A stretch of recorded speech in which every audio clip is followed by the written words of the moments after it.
Hello everyone, I am Galesh, Assistant Professor of Civil Engineering at St. Xavier's Catholic College of Engineering.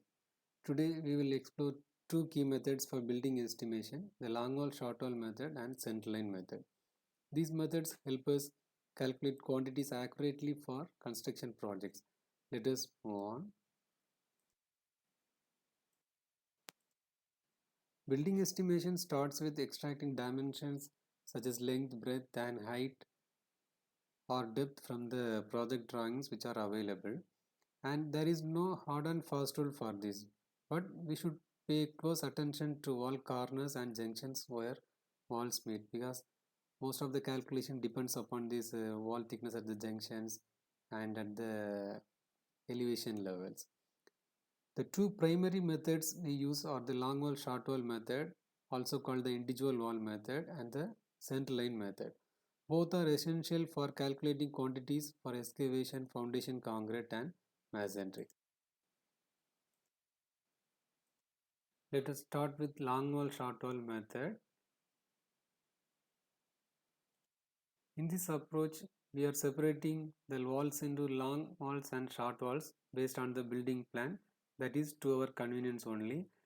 But for long walls, we measure the external length or outer to outer dimension, which is the center to center distance plus one breadth of the wall. And short wall should be always transverse to the long walls, and for short walls which run transverse to long walls, we measure the inner to inner length or in to in, which is the center to center length minus one breadth. This method applies to excavation, foundation, concrete and masonry. However, we must account for offsets or footing at different heights as dimension may vary. This ensures accuracy in our quantity calculation.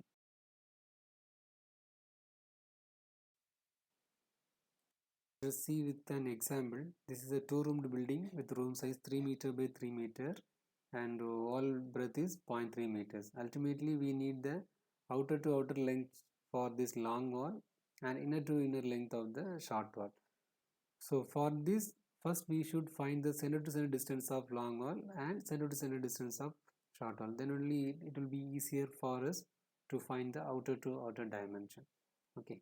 So for the long wall, the center to center distance is 0.3 divided by 2, that is the wall thickness divided by 2 plus 0.3 inner dimension of this room plus 0.3 this intermediate wall thickness plus 3 plus 0.3 divided by 2 equaling 6.6 meters. That is the center to center distance of long wall.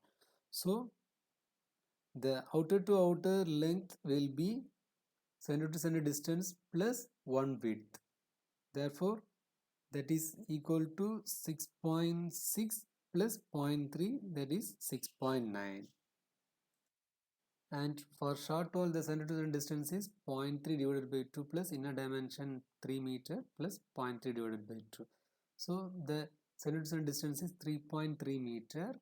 And for short wall, we are going to calculate the inner dimension. Why we are calculating the inner dimension means, while considering the long wall, we have taken the entire length. So again, you need not take the short wall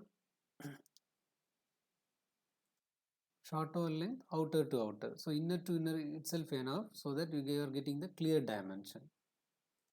Case 3 meter, that is center to center distance minus 1 breadth, that is 0.3. Therefore, you get 3 meter. This slide shows the calculation of center to center distance of long wall and center to center distance of short wall, and from that center to center distance we are finding the outer to outer length of long wall as well as inner to inner length of short wall.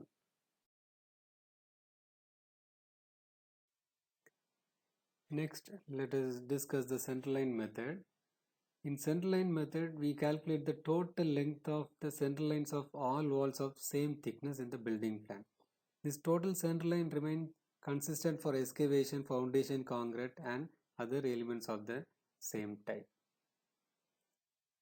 Here, for each junction, half the breadth of the respective item will be deducted to avoid double counting. For instance, if a wall has a breadth of 0.3 meters, we deduct 0.15 meters for each junction. These quantities are then calculated by multiplying the adjusted centerline length by the respective breadth and height. This method is efficient for buildings with multiple junctions as it simplifies the process.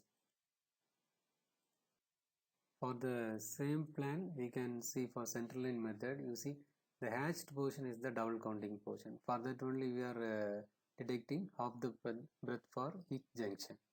Okay. This slide shows the calculation of total central length of the wall. So for calculating total central length of the wall, the first step is to calculate the center to center length of the walls, and then we can add up all the length so that we get the total center length of the wall. So this is the right way. That means this is the way to calculate the total center length of the wall without any mistake. So this method will be easy also. So thank you for joining me in this lecture on building estimation method. These techniques are fundamental for accurate quantity surveying in civil engineering projects. If you have any questions, feel free to reach out. Thank you.